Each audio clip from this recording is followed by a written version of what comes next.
I was actually going to talk about the Democratic National Convention and the rise of Kamala Harris. I've realised it might be appropriate and practical to talk a bit about our opponent first, although I've certainly made quite a few videos on Trump. But he's running for re-election and it fits, it fits to make this video before the other one. Partly for space reasons, because there's simply, I'd just be throwing too much into one video. It would probably run up to half an hour, which is probably too long. So I'm going to just touch on why I hope beyond hope that Donald Trump is defeated. Just a disclaimer here, I don't love everything about the Democrats, and I will be mentioning in the next video some of my contentions and my thoughts on the convention and all of that. So the next video is going to be focused more on the Democrats. Um, I call myself a centrist and I stand by that. I certainly don't like the hard left in either British or American politics. I don't like the intolerance of woke zealotry, right? But I cannot stand Donald Trump. I genuinely think that that man is a threat to American democracy, and he's showing it. He's showing it with his failure to concede defeat graciously, as almost every other candidate has done. I'm not going to say everyone. There were a few other elections where the losing candidate didn't exactly go out graciously. But what happened on the 6th of January 2021 is unprecedented in American history. Now, there's been debate over what that event should be called. If you're from the left or you're from the Democratic side, it's been called an insurrection, a coup, an attempted coup. Um, I'm not sure about that because that would take a degree of organisation, and I'm not sure how much organisation was involved. But I certainly don't think it was a spontaneous riot either. I think Douglas Murray put it this way. He said it wasn't an insurrection, but it wasn't nothing. Um, and since that date, there's been attempts by Republicans, Trump supporters, to downplay it, suggest, oh, it was just a bit of a riot. That's all. I think that's ridiculous because the implications were you had senior politicians in both parties, including the Speaker of the House, having to be led away by Secret Service. You had a mob of thousands descending on the Capitol building. Not since my country burned down the US Capitol, the White House, in 1814 has there been that sort of situation in Washington, D.C. Not even during the height of the American Civil War. I believe the Confederates got within 50 miles of D.C. during the Gettysburg campaign, but they never managed to get there directly. Um, so to dismiss it as just a riot is ridiculous. 5 people died, of course, including 4 of them were rioters themselves, but one was a police officer. Trump, disgracefully, has said he would exonerate those people. Now, one of the worst things he's done, there's so many things I could point to, but whilst that was going on, it was the 6th of January, right? So it was before Inauguration Day. Donald Trump was still the President of the United States. It was his constitutional duty to do something about that, to support the authorities in repealing that attack, that riot, whatever you want to call it. Instead, what he done was, I do believe he directly incited it by pushing conspiracy theories, by failing to concede graciously the election. And okay, he may not have said go out and attack the Capitol, but it really doesn't take much brain power to see that his actions were an influencing factor in inciting that. There's been far more violent events in America before and since, not to mention the extensive gun violence that country has seen, something that Donald Trump and his party has done exactly nothing to address. I mean, can anyone point to Trump's record on gun violence and say it's impressive? The Democrats may not have got um, a solution to that, but they at least have tried. More for the next video, perhaps. What I find troubling about the whole Trump phenomenon is it seems there's a lot of people who are willing to just disregard the aspect of personal character. And I think, from what I've observed, Trump supporters kind of fall into two camps. Um, There are those who support him because they don't like the Democrats and the traditional Republicans, so they support him because he's a Republican candidate. But they know that he can be a liability. They know he's got a mouth that can be, get him often in the hot water. And I think they recognize that, but they'll still support him because, they've always supported the Republicans and he's the nominee. But then there's the other faction, which is people who really, really, really lap up the personality cult. And there's no way around this. That's what they're doing. You know, Donald Trump can literally say and do anything, and they will still support him. Now, if that isn't a personality cult, I don't know what is. Contrast it with Biden. Contrast that even with Kamala Harris. Even with Barack Obama at the height of Obama mania in 2008, wasn't comparable to this, where you have such intense loyalty to one person. The only other place you see that is in dictatorships. I mean, there's no getting around that. It's a personality cult. And I think all personality cults are dangerous, um, because people would be willing to use violence to protect the cult figure. And that is what we've seen with Donald Trump. The man is a compulsive liar. You could say that's something common in politics, and I'm not going to say that senior Democrats haven't lied. I'm not even going to say senior Democrats are squeaky clean when it comes to incitement. I think there's been times when Nancy Pelosi has been irresponsible. During the George Floyd riots, she said things that, senior politicians should not say. I think she did fan the flames then.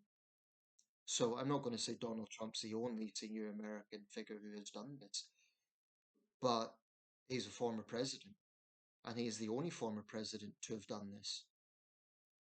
You cannot say the same for George W. Bush, Bill Clinton, Barack Obama. So none of them, whatever controversies they had, they have not used the sort of language Donald Trump has.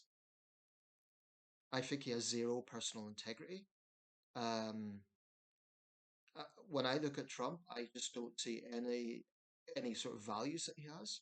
I mean, this is a guy who was famous as a reality TV star, famous for firing people. Reportedly, he's a successful businessman. Even that's a question mark because his exact wealth is uncertain. He's clearly very wealthy, but he's had a lot of business ventures that have fallen flat. A lot of dried up casinos. So actually, as an entrepreneur, his record is questionable. Um, I do think he's a narcissist. His obsession with crowd sizes, the fact that he always speaks about himself at events. Um, it's just hard to fathom why any intelligent American would support this man after everything that's happened. And it's not a case of, well, you have to support Harris or you have to like the left or the Democrats. I just cannot fathom why any intelligent person would support him. I can understand why ignorant people would support him because they'll lap up everything he says. But I've come across intelligent people in this country as well. He has British supporters who they're very capable of coming out with a decent argument and, you know, constructing their viewpoints well and being objective and being open minded and all the rest of it. Yet they would still promote Trumpism. I just don't get it. But even if we were to take away all the toxicity of his personality, all the toxicity of everything he comes out with, his obvious contempt for democracy, if we look at his actual record as president, nothing to shout about. He's done a few good things. I mean, he made some important diplomatic,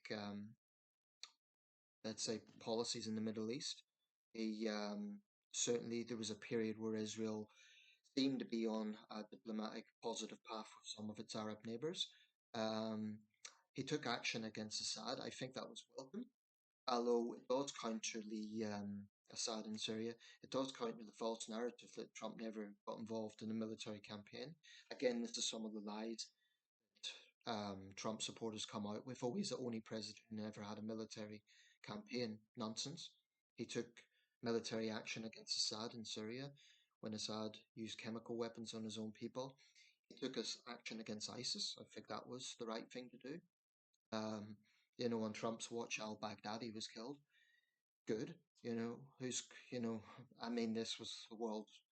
most vicious terrorist. I don't think anyone's going to cry tears over him. So, he'd done a few things that were welcome.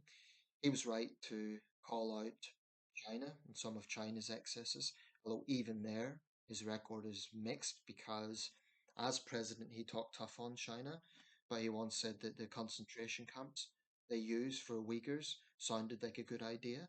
Um, you know, I just don't think that Trump has any personal integrity.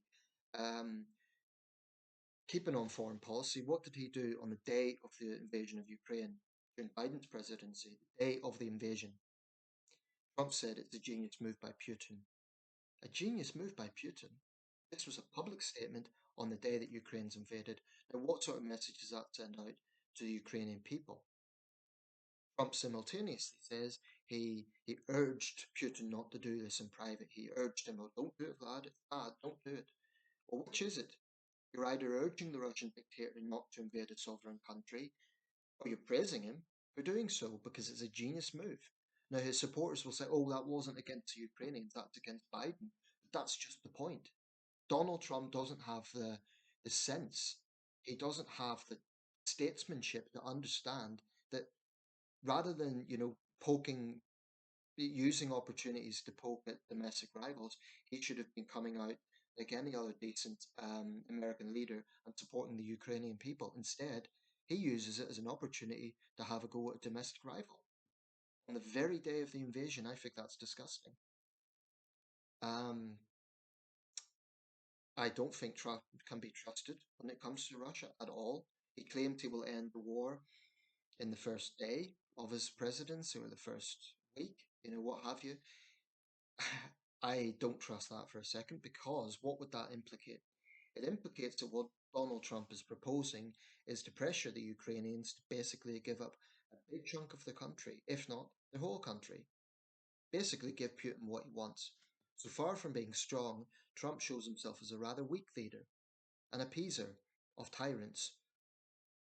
I mean, he stood up to Assad, but he has appeased Putin. He went to North Korea, and at the time, it was hailed as a historic thing, but it now will go down as being led by the Korean tyrant, the North Korean tyrant. I think basically Kim Jong Un was buying time, and as Harris said, all these dictators have to do is flatter Trump, and he'll be taken in by them because Trump has an enormous ego. So when you consider this on the world stage, he has some audacity to be pointing fingers at Kamala Harris for this. You know, if a Democrat went to that Korean summit and it fell flat, and North Korea continued its nuclear program, its belligerence in the region, they would be absolutely crucified. Imagine if that was Obama or earlier someone like Jimmy Carter. They would absolutely say, "Oh, they're traitors, they're all the rest of it." But Trump gets hailed as a great statesman. Now, that might have been the case had that been successful, but it wasn't successful. That's a blunt reality. I think Kim Jong Un used it to build time and deflect from what he was doing. It was a big grandstanding event, but I wanted to be optimistic then. I was hoping, okay, maybe I'll give credit where credit is due. Maybe Trump's pulled something off here, but unfortunately, it didn't pan out that way. Building the wall with Mexico, absolutely, there has to be something done about the southern border, which I will address in the Harris video. I think, it will be seen as one of the weak points. But there was a bipartisan move to do something about that.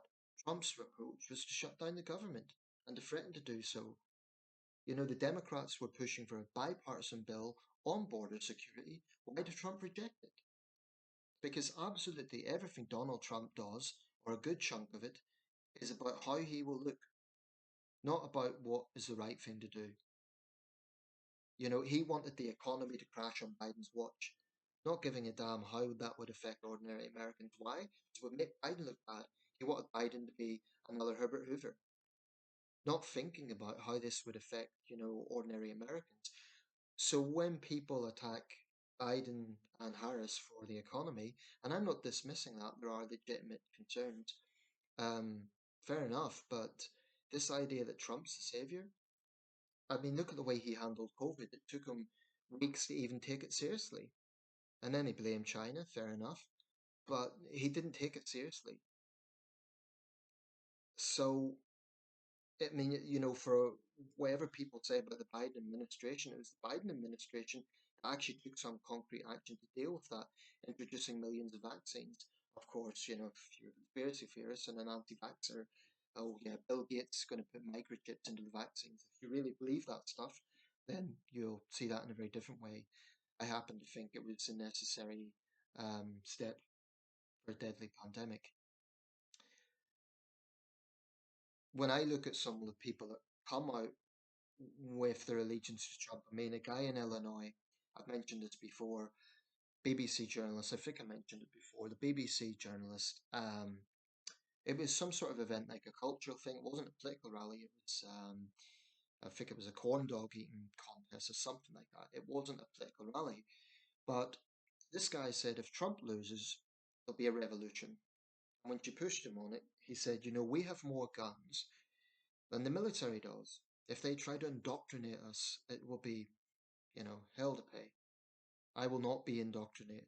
And yeah, and this is basically say the journalist said this quite scary stuff, and he said, well, basically, it's you have to understand it's holy war.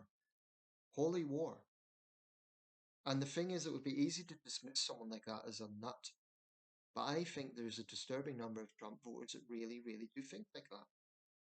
Not all of them, but a disturbing number.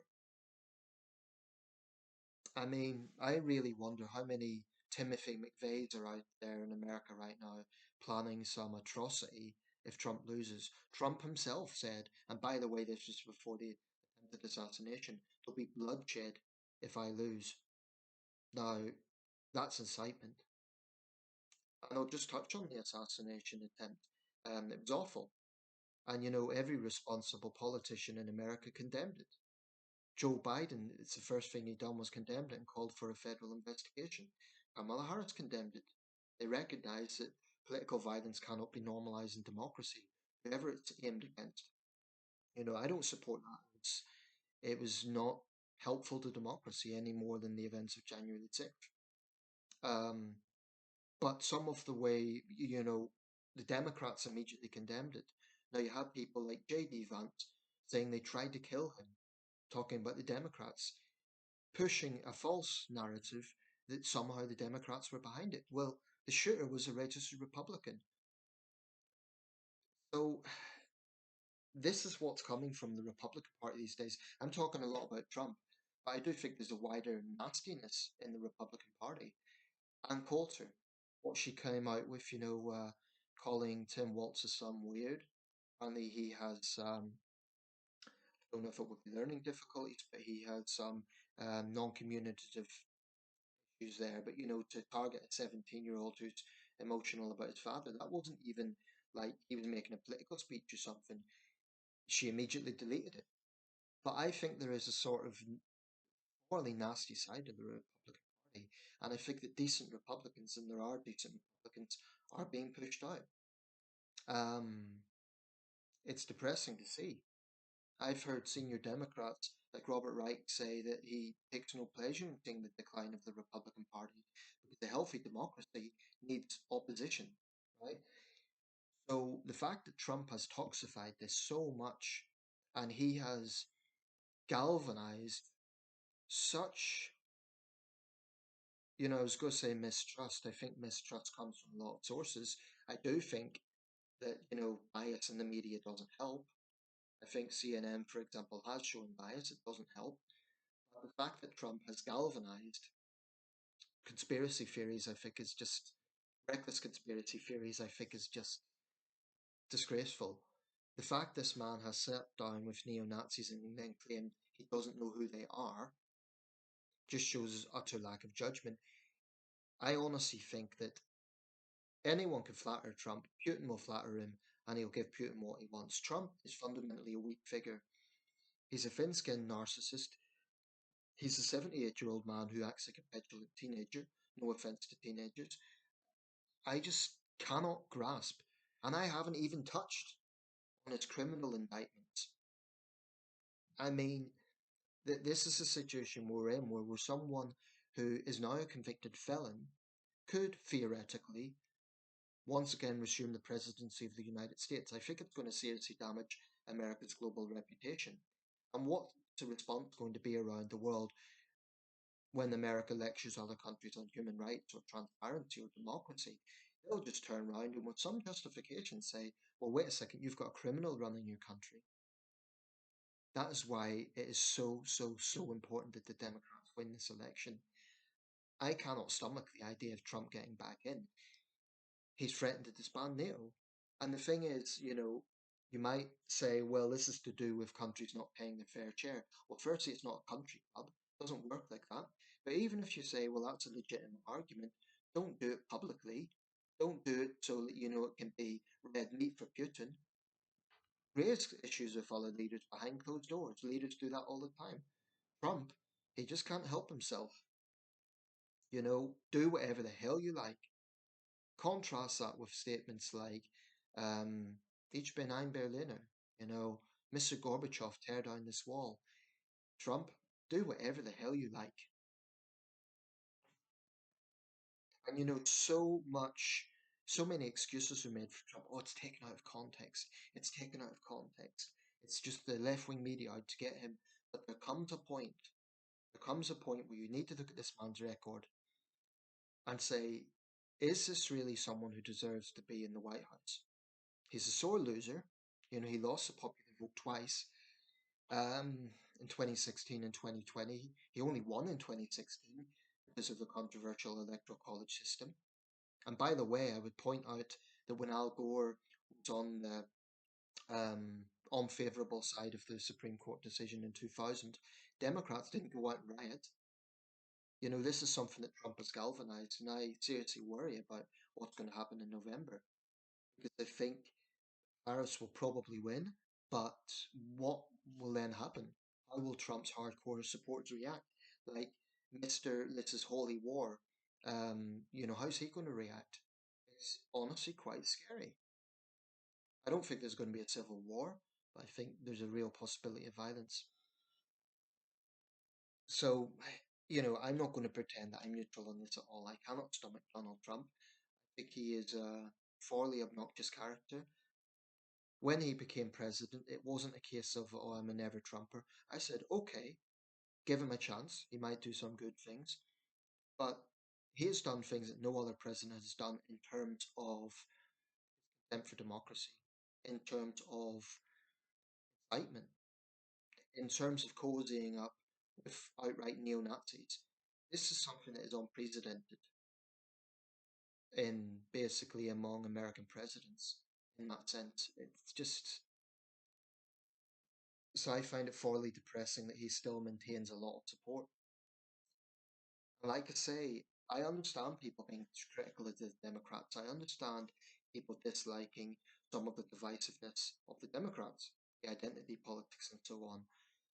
But I implore decent Republicans, you don't need to support Harris, but just don't say that you believe in democracy and then get behind a man like Donald Trump, who serves only himself. He absolutely puts himself before the United States. I do not think, for all the talk of Make America Great Again, look at Trump's speeches. It's always about him. It's always about his crowd size. It's always about his ego. Contrast that with his opponents. It's just striking.